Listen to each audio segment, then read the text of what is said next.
Here's the thing nobody tells you about getting fired. It's not the meeting that breaks you. It's the Tuesday after, when you still wake up at 6:40 out of pure muscle memory, put on real pants, and then remember you have nowhere to put them. So on the Tuesday in question, I did what I'd done every morning for the past year and a half. I made 2 cups of coffee instead of 1, grabbed the newspaper off my own porch because Frank Whitaker refuses to believe local news exists on a phone, and walked the 11 steps between our front doors like it was still a commute I had a reason to make.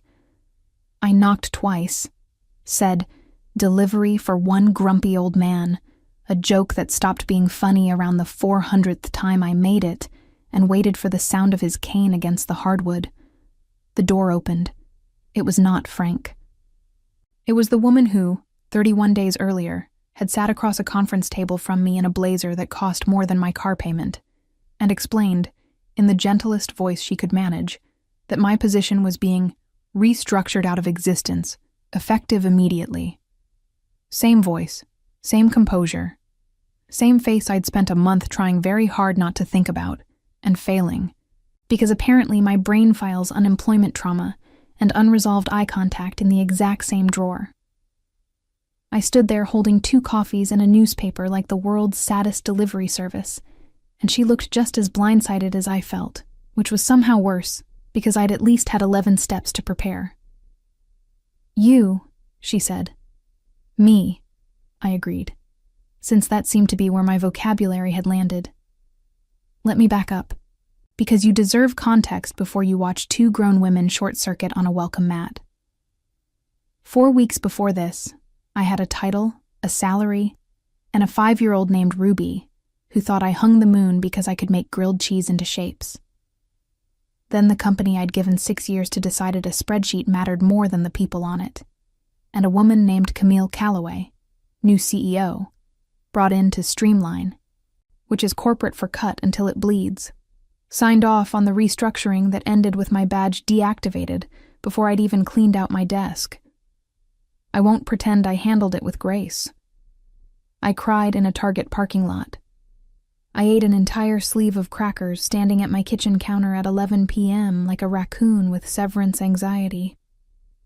And every morning since, the one thing that still made sense was walking next door with 2 coffees for a 78-year-old widower who complained about my coffee, my parking, and my taste in music, and who I would, without question, take a bullet for.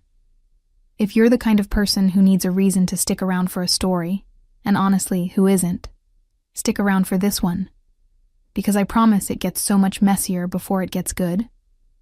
I'm going to tell you exactly how a woman who fired me ended up, somehow, opening the one door in my life that still felt safe. Hit subscribe, because where this goes next, you will not see coming.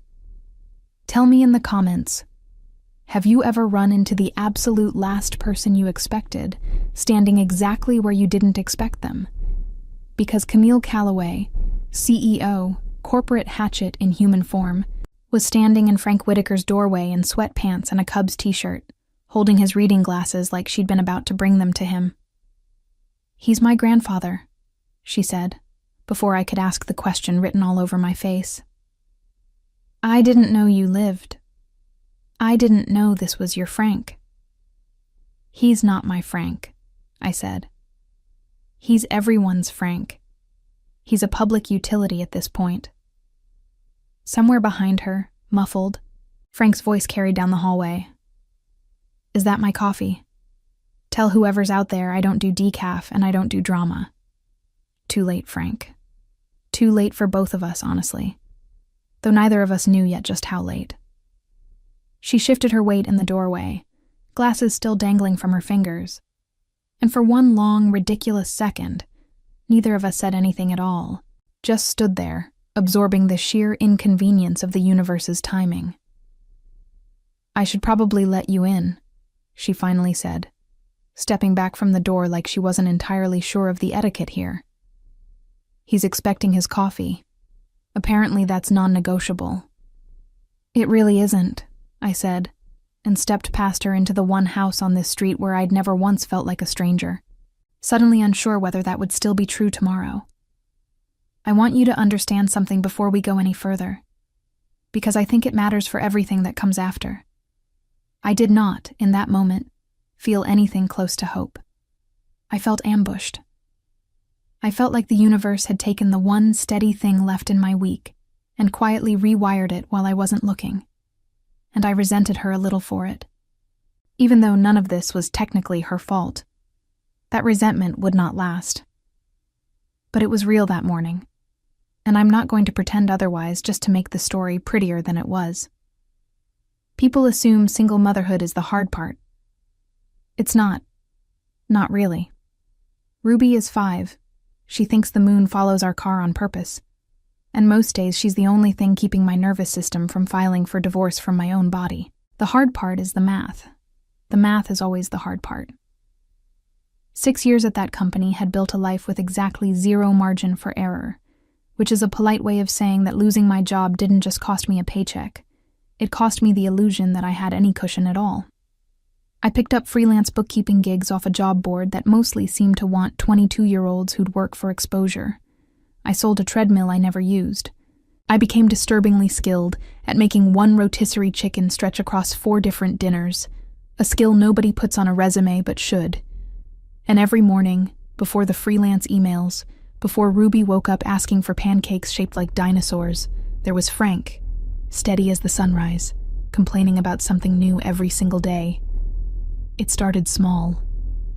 He'd lost his wife, Eleanor, 2 years before I moved in. And the first week I lived next door, I noticed he hadn't brought his trash cans up from the curb in 3 days. I brought them up myself, knocked to tell him, and got a lecture about how he was perfectly capable, delivered by a man leaning so hard on his porch railing I thought it might give out under him. He was not perfectly capable. Not entirely. But he was proud, and grief does strange things to pride, so I didn't push. I just started bringing the paper with the trash cans, then coffee with the paper. Somewhere in there, without either of us naming it, I became the person he complained to about his physical therapist, and he became the person who noticed, every single time, when I hadn't slept. "You've got the face," he told me once, not looking up from his crossword. "The one that says you're doing math you don't like." I hadn't told him about the layoff yet. I told him that morning instead. I sat on his porch steps while Ruby chalk drew a lopsided cat on his sidewalk, and I expected sympathy, or worse, pity. What I got was Frank grunting, unimpressed, and saying, "Companies are cowards. Always have been. You'll land." Then he handed me half his crossword and told me to earn my coffee. That's the version of comfort I understand. Not soft, not a hug and a platitude. Just somebody who shows up, hands you a puzzle, and refuses to treat you like you're breakable. So when his granddaughter opened his door in a Cubs t-shirt 31 days after signing my termination paperwork, it wasn't just awkward. It felt like watching 2 entirely separate rooms in my life get shoved into one without my permission, without so much as a knock first. I found out over the next 10 minutes, delivered in fragments, because Frank kept interrupting to ask if anyone was going to bring him his actual coffee. The shape of what had happened while I wasn't paying attention to his side of the fence. Camille had taken a leave from the company to help him recover from a fall he'd had 3 weeks earlier, the one he'd downplayed to me as a little stumble, nothing to fuss over, which now explained the new cane, the visiting physical therapist twice a week, and the granddaughter apparently moving in for the foreseeable future. I felt something shift in my chest. Some careful architecture I'd built around my own recovery quietly buckling under a fact I hadn't accounted for. Frank, for his part, looked delighted by the tension in the room, in the specific way that only a nosy 78-year-old widower can look delighted. "Well," he said, easing himself into his armchair like a king surveying a court he'd built on purpose. "This is going to be interesting." I did not think interesting was the word I would have chosen. Not with 2 coffees going cold in my hands, and a woman I'd built an entire villain narrative around standing 3 feet away in someone else's kitchen. "You should probably sit," Camille said, gesturing at the chair across from Frank's. Her voice carrying none of the boardroom polish it had the last time she'd used it on me. This is clearly going to take longer than either of us planned for this morning. I sat, because my legs had apparently already decided that for me, and because some traitorous part of my brain wanted to know exactly how long this particular morning was going to last. We didn't talk about the layoff that first day, not directly. We talked about Frank's exercises, his medication schedule, the home aide he'd already tried to fire once. It was logistics dressed up as conversation, careful and deliberately shallow. Both of us circling the one topic sitting in the room like a third person neither of us had invited. I left an hour later than I meant to, coffee stone cold, with absolutely no idea what I'd just started. Hi, it's Lena Pham. A quick reminder before we continue. If you like light romance stories with more depth and development than what fits in the videos here on the channel, on my Patreon, there's a complete library of exclusive stories you won't find anywhere else. These are different stories with more room to explore the characters and their feelings. The link is in the description. Now, back to the story. Frank did not let it go. Frank, I would learn very quickly, did not let anything go. You two know each other, he said. Not a question. The way a man says something he already knows just to watch what happens to your face when you have to confirm it. We work together, Camille said. At the exact moment I said, she fired me. Frank's eyebrows went up somewhere near his hairline. Well, that's a hell of a first sentence for a reunion, he said, delighted with himself in a way that made me want to throw a couch cushion at him. I want to tell you I handled the next part with composure. I did not. I stood in that doorway, still holding 2 cups of coffee that were rapidly losing the will to be warm, and said something along the lines of, Ruby's probably up, which was true, and also the fastest exit line available to a woman who needed to not be in that hallway for 1 more second. Camille caught the door before I could fully turn away. For what it's worth, she said, low enough that Frank, deep in his armchair complaining about his cane, wouldn't catch it. I didn't enjoy that meeting. Neither did I said, but only one of us got to keep her job after it. I left before she could answer, which felt, at the time, like winning. It did not feel like winning by that afternoon, when I sat on my own porch steps watching Ruby ride her scooter in aggressive figure 8s. I found myself replaying the exact tone of Camille's voice instead of doing the invoice I owed a client by 5. I am not proud of this. I am telling you anyway, because if I'm going to be honest with you about anything, it should be the parts that make me look ridiculous. Here is what I knew about Camille Calloway, professionally. She'd been brought in 8 months earlier from outside the company, promoted fast, tasked with cutting costs, after 2 rough quarters. She had a reputation, deserved in my case, for delivering bad news in a calm, almost gentle voice that somehow made it worse, because you couldn't even be angry at her tone without feeling a little unreasonable for it. Here's what I knew about her now, personally, as of that morning. She wore sweatpants around her grandfather's house. She looked exhausted in a way spreadsheets don't cause. And she had, for 1 full second in that doorway, looked at me like she was bracing for something she deserved. I hated that I noticed that. I hated it more than I hated the severance package, which is really saying something, because that severance package had cost me actual, quantifiable sleep. That evening, Frank actually called on the landline he refuses to give up, supposedly to complain that Camille had rearranged his spice rack. But really, I suspected, to fish for information he had no legitimate right to. She's not so bad, he said, entirely unprompted, in the tone of a man laying groundwork he thought was subtle. Bit stiff. Works too much. Reminds me of someone. Who? I asked, already regretting the question. You, he said, and hung up before I could tell him that was, objectively, the worst possible thing he could have said to a woman actively trying not to think about someone. I sat with the phone still in my hand for a long minute after that, staring at the wall like it owed me an explanation. Frank had a way of landing exactly the sentence you didn't want. wrapped in exactly enough affection that you couldn't be properly angry about it. I put Ruby to bed, did the dishes, and lay awake longer than I cared to admit, running an inventory of every small, unwanted thing I'd noticed about a woman I was supposed to still be furious with.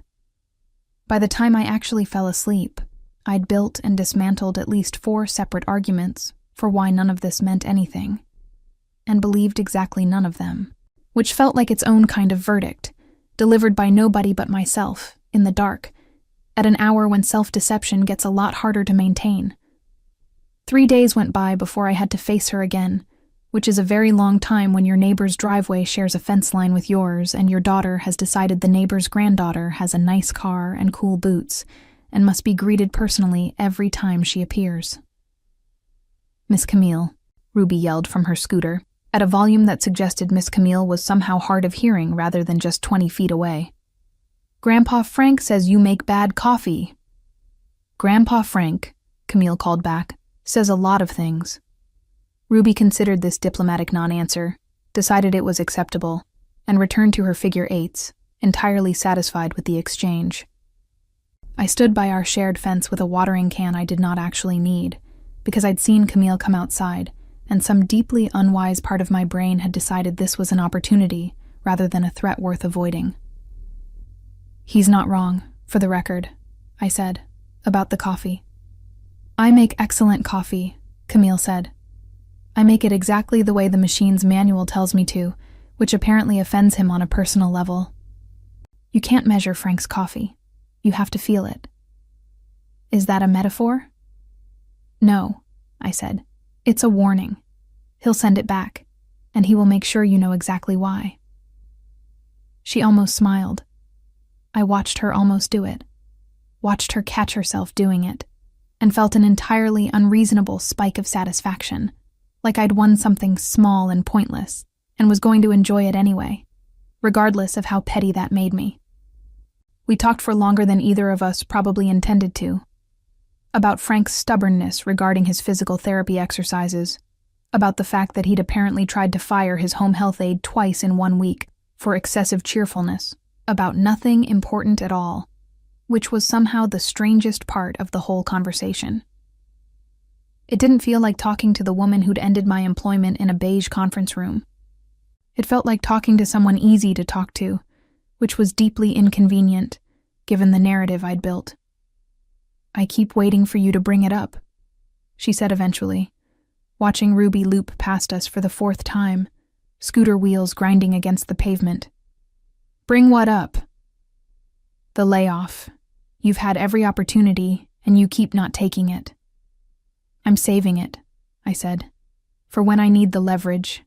That got the smile all the way out, quick and surprised, like it had escaped before she'd approved it, and it did something unfair to her whole face, softened something that had looked carved out of granite a month ago.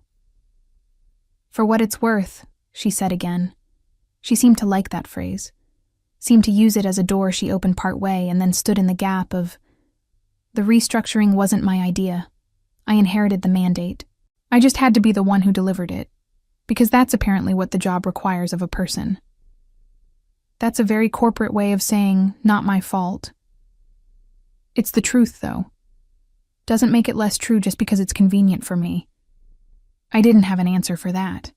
Not one that didn't require admitting I'd already half believed her, based on nothing but a doorway and a Cubs t-shirt, and the exhausted way she talked about her grandfather, like he was the only thing keeping her honest lately. Ruby saved me from having to find one by crashing her scooter directly into my shin, hard enough that I yelped, and by the time I'd finished making sure she hadn't broken anything, Camille had already started laughing at the two of us. "Are you two always like this?" she asked, watching Ruby announce, with the total confidence of a 5-year-old, that the crash had been the scooter's fault entirely. "Every single day," I said. "It's a miracle I have any shins left." Camille crouched down to Ruby's level, asked her with total seriousness whether the scooter needed to be disciplined, and Ruby, delighted beyond words, launched into an elaborate explanation of scooter justice that had absolutely no internal logic and held both our full attention anyway. By the time Camille finally stood back up, brushing grass off her knees, Something in the afternoon had loosened between us. Some tension I hadn't realized I'd been carrying since the doorway a week before. "I should get back," she said, though she didn't move right away. "He'll want his dinner started." "Tell him I said his spice rack days are numbered," I said. And she laughed again, and the sound of it followed me back inside the house longer than I wanted to admit. The conversation ended exactly where conversations like that always seem to end, unfinished, and somehow louder for it, echoing in my head well after her car door had shut and her taillights had disappeared around the corner. I stood at my kitchen sink washing dishes I didn't need washed yet, replaying half a dozen small moments from the last hour, and understood, with a kind of dread I hadn't expected, that I liked this woman considerably more than my pride wanted to admit. Frank's fall, it turned out, had been worse than a little stumble. I learned this the way I learned most true things about Frank, sideways, through someone else, because he'd rather chew glass than admit vulnerability directly to the person actually asking. Camille told me on a Thursday, sitting on the top step of his porch while he napped inside with the television turned up loud enough to double as a smoke detector. He'd broken his hip in September, she said, been in rehab for 6 weeks, and had been downplaying his recovery to everyone. "So you took leave," I said, "from the CEO job." "I took leave," as she confirmed. The board wasn't thrilled. Apparently there's no elegant way to tell shareholders your CEO is taking 3 months off to make sure her grandfather does his hip exercises properly. "Poor shareholders," I said, mostly to see if she'd take the bait. "I know how that sounds." "No," I said, and meant it. "It sounds like the first genuinely likable thing I've learned about you since this whole mess started." She looked at me sideways, like she was deciding whether that was an insult wearing a compliment's coat. And I let her sit with the ambiguity, because honestly, so was I. The proximity became a fact of life fast after that conversation. Frank needed groceries carried, appointments driven to, exercises supervised by someone patient enough not to let him quit after 4 reps. And somehow, without either of us formally agreeing to it, Camille and I fell into a quiet, unspoken rotation. She had the mornings, since she wasn't due back at the office remotely until 10. I had the late afternoons, since freelance bookkeeping let me set my own hours, badly, but flexibly enough to make it work. We started leaving notes on his kitchen counter. He skipped the leg lifts again. Make him eat something before the pills. Practical, functional, entirely deniable as anything other than logistics between 2 responsible adults managing one stubborn man's recovery. Except logistics don't usually make you check your phone 40 times before dinner to see if someone's replied to a note about hip exercises, and I noticed with some alarm that mine had started doing exactly that. I noticed things I had no business noticing about her at all. That she made Frank laugh in a completely different register than I did. Quieter, drier, like they shared a private frequency built over years I hadn't been part of. That she was terrible at small talk with Ruby and visibly trying, asking her overly formal questions like, "What is your opinion of the color yellow?" that somehow delighted my 5-year-old more than actual practiced warmth would have managed. That she still wore the exhaustion of the layoff meeting sometimes, in flashes, like it cost her more than she'd let on that day, more than her calm voice had ever suggested it did. I told myself this was proximity doing what proximity does. Manufacturing familiarity out of shared chores, nothing more. Nothing worth examining too closely. I told myself this every single day for 2 weeks, with decreasing success, while a woman who had once ended my career started very quietly, becoming the person I looked forward to seeing most in an otherwise uncertain week. It was an inconvenient thing to admit, even privately, even just to myself at midnight. "You're doing the thing again," Frank said to me one afternoon, apropos of nothing, while Camille was inside on a call, his voice pitched low like he was sharing state secrets. "What thing?" "The face," he said. "Different math this time, though. Older math. The kind you can't solve with a spreadsheet no matter how good you were at your old job." I didn't ask him to clarify, because I already knew exactly which math he meant, down to the decimal. I went home that evening and sat on my own porch, long after Ruby was asleep. Watching the light in Frank's kitchen window flick on and off as Camille moved through her evening routine next door, and let myself think, for the first time honestly, about what it might mean if the math Frank kept referencing actually added up to something. It was a frightening kind of arithmetic. It was also, I was beginning to suspect, the first equation in months I actually wanted to solve. I didn't have an answer that night, not one I trusted enough to say out loud, even to myself, even in the privacy of my own dark porch with nobody around to hear me admit it. But I noticed, packing up my thoughts for bed, that the dread I expected to feel about the whole situation hadn't shown up.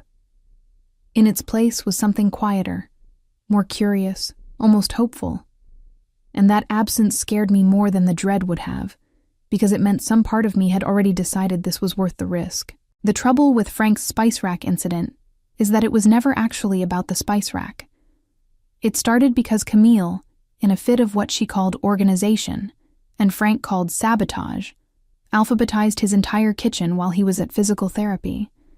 And Frank came home to find his cumin where his cinnamon used to live, and declared, with the gravity of a man announcing a national emergency, that his home had been invaded by hostile forces while he wasn't looking.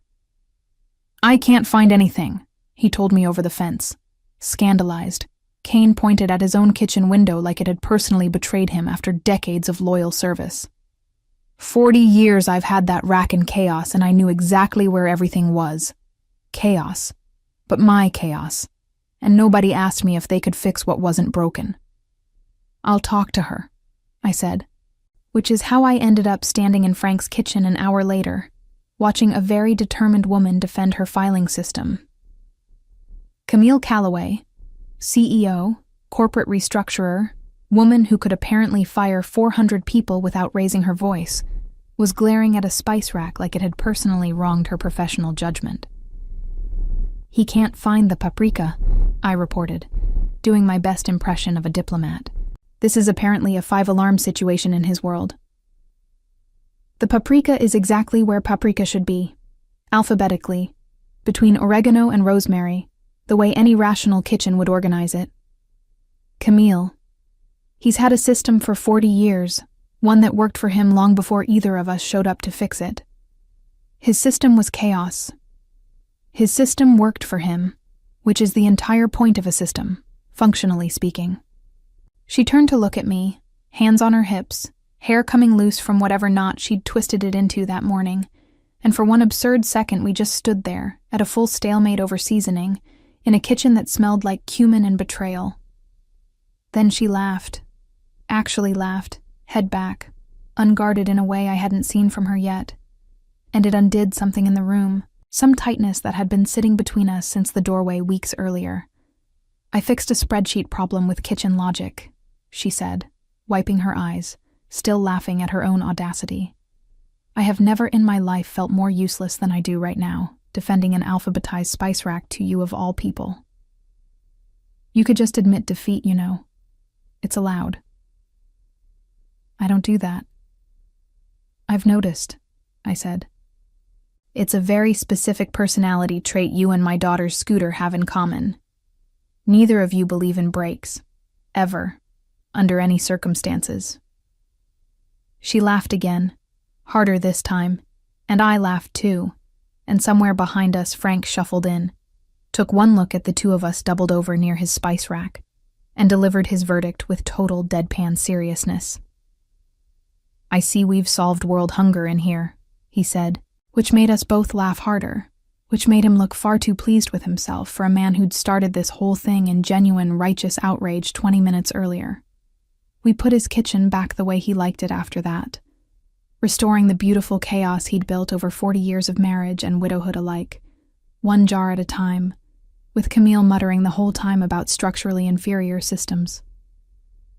It took 20 minutes, and for 20 minutes, nobody mentioned severance packages or restructuring mandates or conference rooms at all. And it was, without exaggeration, one of the easiest afternoons I'd had in 2 months. Cumin and Cinnamon and Frank, narrating our progress from his armchair like a satisfied director watching his cast finally get the scene right. "Thank you," Camille said quietly. Once Frank had wandered off satisfied, Cumin restored to its rightful, illogical place. For coming to referee that whole mess. Thank Frank, I said. He called me in like backup, like this was some kind of tactical operation. I meant, she said, for not making it weirder than it needed to be, between us, given everything. I didn't have a clever answer for that one. For once I just let it sit there, uncomplicated, and went home before I could ruin it by overthinking it in front of her instead of just in front of myself, which had become my new full-time hobby lately. Walking back across the 11 steps that separated our 2 front doors, I caught myself smiling at nothing in particular, replaying the sound of her laugh instead of thinking about the invoice still sitting unfinished on my kitchen table. It was a small, ordinary afternoon by most measures. A spice rack, a stubborn old man, 20 minutes of bickering that turned into laughing. And yet it sat with me all evening like something worth remembering, filed away carefully in a place I wasn't ready to examine too closely just yet. She told me about the meeting on a night I wasn't expecting to hear about it at all. Ruby had a fever, low grade, but enough to make her clingy, and I'd texted Camille to cancel our usual overlap at Frank's. Nothing serious, just a heads up, the kind of practical message we'd been trading for weeks. She showed up anyway, 20 minutes later, with a container of soup she claimed was just extra from something she'd made for Frank, and a coloring book for Ruby that had clearly been purchased that afternoon. Price tag still curled in the bag. You didn't have to do this, I said. At the door, Ruby already half asleep against my shoulder, warm and heavy the way sick kids get right before the fever finally breaks. I know, she said. I wanted to. She stayed for 20 minutes, sitting stiffly on my couch like someone unused to being in other people's living rooms. And somewhere in that 20 minutes, with Ruby drowsing on the armchair and the television playing something neither of us was watching, she told me about the meeting. Not the sanitized version. The real one. The one she'd apparently been carrying alone for over a month without telling a single soul. I fought for your position, she said, quiet, looking at the muted television instead of at me, like she needed somewhere else to put her eyes to get the words out. Not hard enough, clearly, since you're sitting here instead of at that desk. But I fought. The board wanted a bigger cut than I gave them, and I talked them down twice. And both times I told myself that was enough, that I'd done my part, and then the third time I just... She stopped, restarted. I signed it. I told myself it was the job. I told myself somebody else would have done it colder if I hadn't. And then I went home and didn't sleep. And I've been telling myself a version of that story for a month. And it's still not true enough to make it feel like nothing at all. I didn't say anything right away. I'd spent a month building a very tidy story where she was simply the woman who fired me, efficient and untouched by it. And it turned out that story had been wrong the entire time, in a way that was somehow harder to sit with than if she'd just been the villain I'd wanted her to be so badly. Why are you telling me this now? I asked, genuinely wanting to know the answer. Because you keep bringing him coffee he complains about, she said, and letting your kid ride figure eights past my car and being kind to me in a kitchen full of alphabetized spices, and I don't know how to keep accepting that from someone I hurt without at least being honest about the fact that I did. You didn't hurt me on purpose. That doesn't unhurt it, she said simply, and she wasn't wrong about that either. She was right, and it surprised me how much it settled something in my chest to hear her say it plainly, instead of dress it in corporate language, the way she dressed everything else that terrible day in the conference room. Not because it fixed the month of crackers at midnight panic, but because it meant she'd carried it too, quietly, the way I'd carried the layoff, and there was something almost unbearably tender about two people admitting they'd both been bracing for a blow neither of them wanted to land on the other. For what it's worth, I said, echoing her own phrase back at her gently, I don't think you're cold. I think you're someone who learned to look cold because it was easier than looking like this. She looked at me for a long moment, like she wasn't sure what to do with being seen that clearly by someone she'd spent a month bracing to be hated by. Someone with every reason in the world to keep hating her and choosing, instead, not to. "That's dangerously close to a nice thing to say to me," she said finally, something like relief cracking through the careful composure she'd walked in with. "Don't get used to it," I said. "I'm still deciding how I feel about you." It wasn't entirely true anymore, but it wasn't entirely a lie either. And for that night, in a living room with a sleeping kid and cooling soup, it was close enough to honest that neither of us pushed for more than that. She left a little after 10, pausing at the door to check on Ruby one more time, unnecessarily. The way you do when you've started caring about a kid who isn't yours yet but might be someday. I locked the door behind her and stood in my quiet living room for a long moment, soup going cold on the counter, and thought about how strange it was that the person who'd once ended my career now felt like one of the safest people I had left to talk to. The email arrived on a Wednesday, and it should have felt like good news, and for about 4 minutes, it did. A former colleague forwarded me a job listing, a director-level operations role, better pay than my old one, at a company 2 towns over. I read it twice, let myself feel the first real flicker of hope I'd had in 2 months, and then made the mistake of mentioning it to Frank, who mentioned it to Camille, who showed up at my door that evening looking rehearsed. "That role reports up through a board member who used to sit on ours," she said. "I know him. I could make a call if you wanted. It might help move things along." I felt something in me go very still and very cold, in a way that had nothing to do with the evening air settling in around us. "You want to fix this for me?" I said. "The way you fixed the spice rack, except with my entire career this time." "That's not..." "Because here's the thing, Camille. I spent a month rebuilding an entire version of my life without that job, without that company, without you in it at all, and I did that on my own. I don't need you to make a phone call to make yourself feel better about September." "That's not what this is. Isn't it? A little bit, at least, if you're honest with yourself about it?" She didn't answer right away, which told me more than a denial would have, and something old and defensive reared up in me. The same instinct that had kept me upright through a Target parking lot breakdown and a sleeve of crackers at midnight. The instinct that says if you let someone else fix it, you admit you couldn't manage on your own. "I don't want to be your redemption arc," I said. Quieter now, but no less firm about it. "I don't want to be the thing you feel better about once you've helped me back into a job. I stopped, because I genuinely didn't know how to finish that sentence in a way that didn't terrify me more than the layoff had. "What do you want?" she asked, and there was nothing performative in it. No boardroom composure, just a plain question from someone who actually wanted the real answer, whatever it turned out to be. "I don't know yet," I admitted, "but I know it's not a favor." She nodded slowly, and for a second I thought that would be the end of it. A clean, sad little ending to something that had never quite had a name to begin with. Instead, she said, "Okay. No call. I'm sorry I offered it like that. Like a transaction. That was old habit, not..." She gestured vaguely at the porch, at the space between us, at whatever this had become. "Not this," she finished, quieter, like she was still learning the shape of the sentence herself. "What is this?" I asked, and I hated how much my voice shook on it, betraying more than I wanted to give away that evening. "I don't know that either," she said, "but I'd like the chance to find out without it being complicated by me trying to buy my way out of guilt every time things get uncomfortable between us." I wanted to believe her.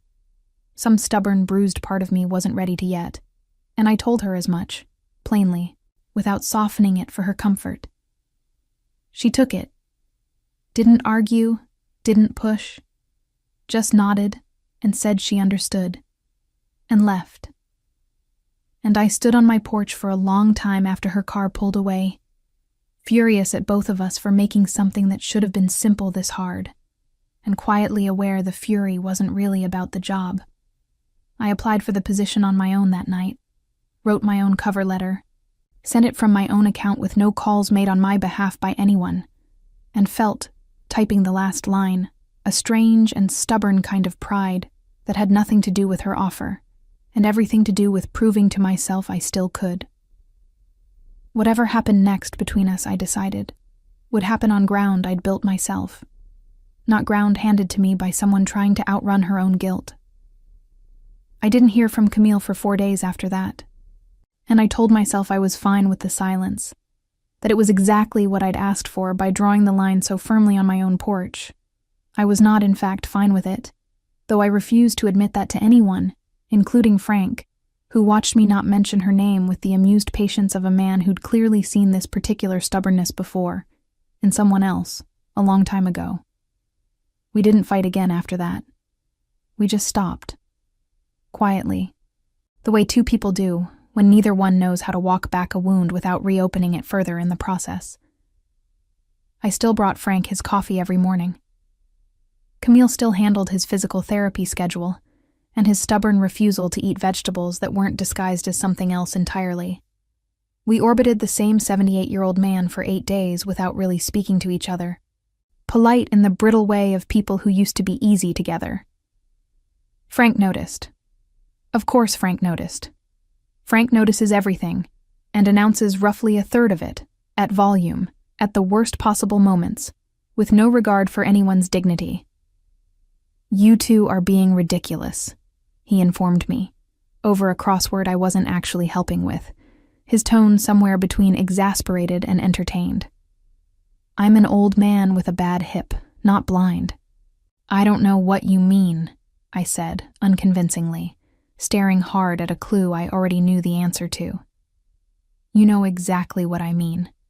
You've got the face again. She's got a version of it too, though hers is worse, because she thinks nobody can tell when she's miserable. I could always tell when Eleanor was miserable. Best skill I ever had, and I'm not about to let it go rusty just because you two want to be stubborn at each other. Frank." "I'm not going to meddle," he said, which was, historically, the exact sentence Frank used directly before meddling with full force. "I'm just going to say one thing, and then I'm going back to my puzzle. Eleanor and I had 31 years.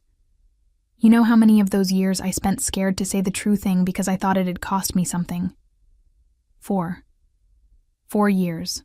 Wasted. Being careful with each other when we should have just been honest. I don't have 31 years left to be careful with anymore," he added. "And neither do either of you, though you're both too young and too stubborn to believe that yet."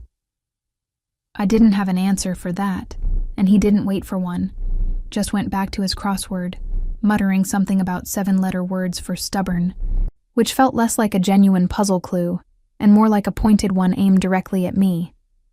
That night, unable to sleep, I did something I hadn't let myself do in 8 full days.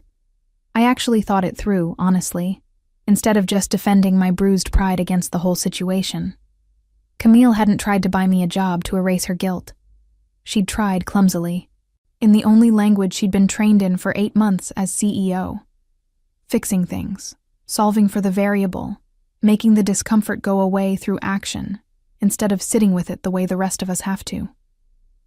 It was a flawed instinct. It wasn't a cruel one. And I'd met it with the exact same defensiveness I'd built to survive the layoff. The defensiveness that says don't let anyone close enough to disappoint you twice. I thought about the doorway, the Cubs t-shirt, the laugh over the spice rack, unguarded and real, the one that had undone something in me before I was ready for it to. The quiet confession on my couch about the meeting she still hadn't forgiven herself for, delivered with no polish left on it at all. None of that was a woman performing redemption.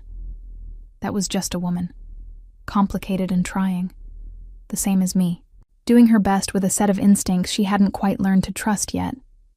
Somewhere around 1 a.m, I admitted to myself, fully and without qualification, that I missed her. Not the idea of her. Her. The actual specific, alphabetizing, over-formal with 5-year-olds, terrible at apologies version of her that had somehow become the person I most wanted to talk to at the end of a long day. It was an unsettling thing to admit, lying awake in the dark, but it was also, finally, the truth I'd been avoiding. I fell asleep before I figured out what to do about that, which felt, honestly, like the most on-brand ending to the day I could have written myself, and I woke up the next morning already rehearsing what I might say to her if I ever worked up the nerve to walk those 11 steps again, with something other than coffee in my hands. I spent the whole next day distracted, half-drafting sentences in my head between invoices, discarding every version as either too much or not nearly enough. And by the time evening rolled around, I still hadn't landed on anything I trusted myself to say out loud without my voice giving me away. Ruby asked twice why I kept staring out the kitchen window instead of finishing her dinosaur pancakes, and I didn't have an honest answer for her either. Not one a 5-year-old would understand yet. I found her on Frank's porch the next evening, alone. Frank already asleep inside by 9 like he'd taken to doing since his hip started improving.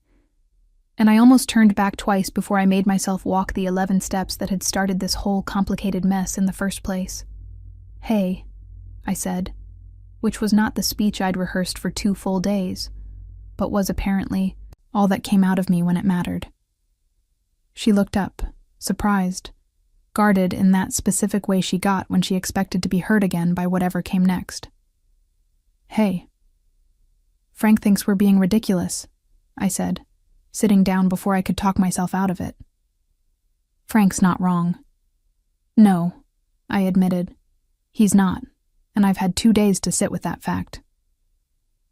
I sat down next to her on the step, close enough that our shoulders nearly touched. For a moment, neither of us said anything, just watched the streetlights flicker on one by one down the block. The ordinary hush of a neighborhood settling into evening around us like nothing at all was at stake. "I've been thinking about what you said," she told me finally. "About not wanting to be a redemption arc. I keep replaying it, and I think you were right to say it. And I think I've spent 8 months as CEO learning to fix problems instead of sit with them. You weren't a problem, and I treated you like one, and I'm sorry for that, more than I've known how to say properly until right now." "I've been thinking too," I said, "about the fact that I met a clumsy, well-meaning gesture with 8 days of silent treatment, because it was easier than admitting I was scared of something much bigger than a job offer." "Scared of what?"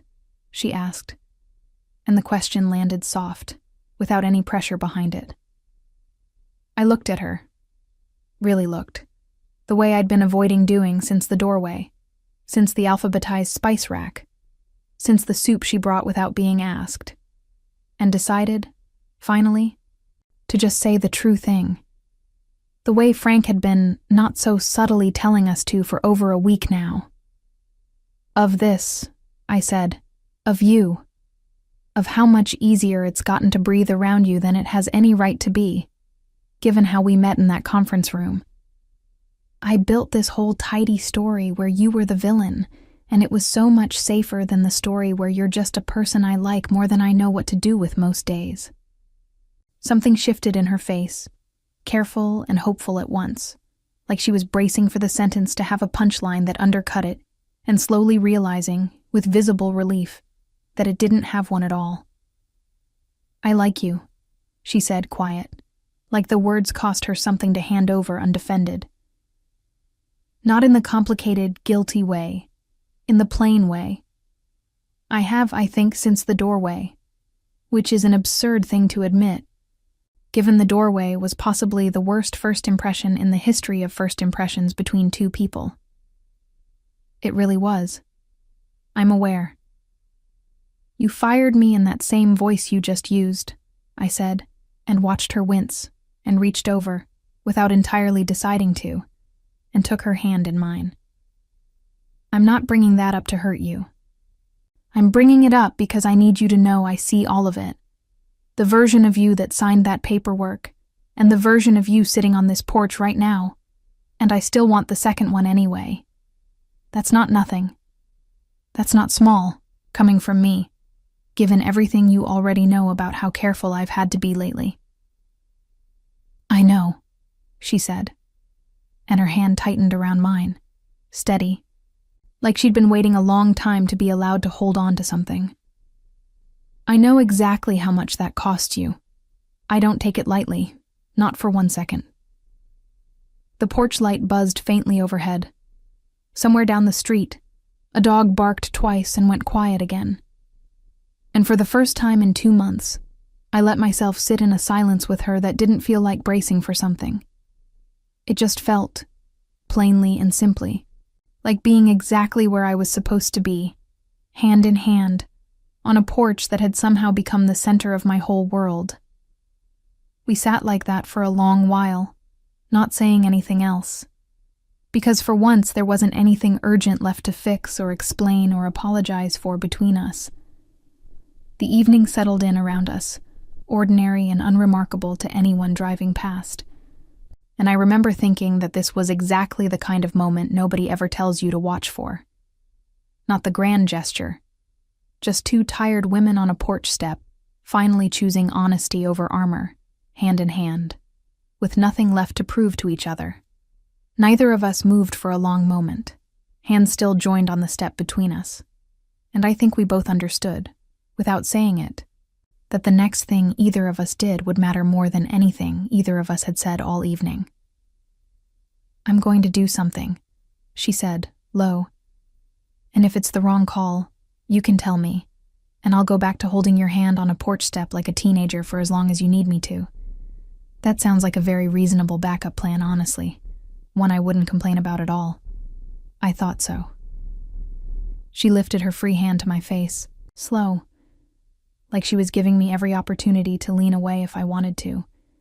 And I didn't want to. Not even a little. And when her palm settled against my cheek, it felt less like a first touch and more like something we'd both been circling for 6 weeks without letting ourselves name it out loud. "For what it's worth," I said, echoing her one last time. "I've wanted you to do that since the spice rack, if I'm being completely honest with you right now."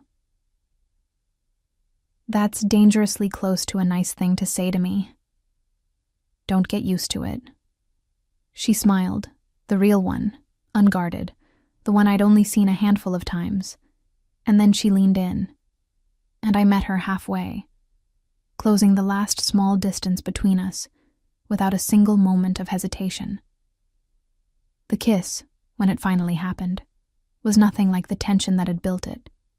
It was slow, and warm and steadying, her thumb tracing gently along my jaw, like she was memorizing something she intended to keep for a long time to come. It felt less like a spark, and more like exhaling after holding my breath for 2 months straight, like something finally settling into the exact place it had been meant for all along, quiet and certain, and entirely unhurried. When we broke apart, she rested her forehead lightly against mine for just a moment, both of us smiling in that dazed, unguarded way that has no dignity left in it, and doesn't need any at all. Not on a porch step at the end of a very long, very complicated month. "So," she said, "redemption arc?" "Absolutely not," I said. "This is a completely different story, one that's just getting started, as far as I can tell." Somewhere behind the screen door, Frank's voice carried out into the night, entirely too pleased with himself for a man who was supposed to be asleep an hour ago. "Finally," he called, not even bothering to pretend he hadn't been listening the whole time. "I've got money riding on this with my physical therapist, and now I get to collect." "Go to bed, Frank," we said, nearly in unison, laughing despite ourselves at the sheer audacity of the man. The porch light buzzed on, warm and steady, over the two of us laughing quietly into the dark, hands still loosely tangled together, neither of us in any particular hurry to let go now that we'd finally allowed ourselves to reach for each other. The night went easy and unhurried from there, the way good nights do when nothing more needs to be proven. When the hardest part is finally, blessedly, behind you instead of still waiting somewhere ahead. We stayed out there another hour, talking about nothing important, the kind of easy conversation that only happens once the big, terrifying thing has already been said and survived. At some point, Camille asked if I wanted to come by for coffee the next morning, and I told her I already had a standing arrangement with the coffee situation next door, and she said quietly that maybe it was time the arrangement expanded to include 2 cups, instead of just the one I'd been carrying alone all this time. 2 cups, I repeated, testing the shape of it. That's a big commitment for a woman who alphabetizes spice racks. I contain multitudes, she said, deadly serious, and I laughed loud enough that a light came on in a neighbor's window 2 houses down, and neither of us cared even a little. Walking home that night, I didn't feel like I was leaving anything behind on that porch. I felt, for the first time in months, like I was finally walking towards something instead of just away from it. I fell asleep that night, without a single rehearsed sentence running through my head for the first time in weeks. No arguments to win, no armor left to check before morning. Just the quiet certainty that tomorrow would start the same way it always had. Coffee, 11 steps, Frank's complaints waiting on the other side of a door. Except now, for the first time, I wouldn't be walking those steps alone. 3 months is a strange unit of time to measure a life by. But it's exactly how long it took for everything to settle into a shape I actually recognized as good, steady, and entirely mine to keep. Frank's hip healed well enough that his physical therapist cleared him for cautious, supervised mischief, his words, not mine, and he celebrated by immediately trying to reorganize his own spice rack back into its original chaos, out of pure spite, the day Camille's leave officially ended. She went back to the office 3 days a week instead of full-time, a compromise she negotiated herself. Because apparently once you've spent 3 months learning to sit with people instead of just fixing them, you don't want to lose that entirely to a boardroom again, no matter how much the job pays. I got the operations job, in the end, not through her phone call, which she never made, true to her word, but through the former colleague who'd forwarded me the listing. It came down to my own interview, my own 3 callbacks, my own merit standing entirely on its own 2 feet, without anyone pulling strings behind the scenes on my behalf. When I told Camille, she didn't offer congratulations wrapped in relief at her own absolution the way I half braced for. She just grinned, wide and unguarded, and said, I never doubted it for a second, and somehow that landed so much better than any grand gesture ever could have managed. Ruby, for her part, has adjusted to the new arrangement with the seriousness of a diplomat handling a particularly delicate treaty. She has informed Camille at length of her opinions on the color yellow, the correct way to eat a grilled cheese, and the exact rules of the scooter figure-8 course she runs in our shared driveway, which Camille now knows better than most departments she used to manage at the company that once employed us both. Last week, unprompted, Ruby asked if Camille was going to be my other mom now, and Camille looked at me over Ruby's head with an expression somewhere between panic and pure joy, and I just shrugged and said, ask me again in a year, which felt honest and hopeful, and exactly as far ahead as I was willing to plan out loud in front of a 5-year-old who takes everything I say as gospel. We still bring Frank his coffee every morning. Both of us now, together, which he pretends to tolerate and secretly adores, given that he's started making 2 extra cups worth of complaints instead of 1. Purely so, he gets double the company out of the arrangement. He still calls it his coffee, like the 11 steps between our doors were always meant to lead somewhere, like he'd been quietly building a bridge between 2 households long before either of us noticed we needed one. Some evenings, the 3 of us sit on his porch as the streetlights come on, Ruby doing figure-8s until she's called in for dinner, Frank narrating the neighborhood like a man who's appointed himself its unofficial mayor, and Camille's hand finding mine, easy now, the way it wasn't in the beginning, the way I couldn't have imagined it being on the day she opened that door in a Cubs t-shirt and turned my whole tidy, bitter little story upside down. I used to think getting fired was the worst thing that happened to me that year. Turns out it was just the door I had to walk through to find the family I didn't know I was building. 1 badly organized spice rack, 1 stubborn old man, and 1 impossible, wonderful woman at a time, none of whom I would trade now for anything the old job could have offered me in 100 spreadsheets. And if you'd told me That Tuesday morning with 2 cooling cups of coffee in my hands, that this is where it would all lead. I don't think I would have believed a single word of it. But here we are.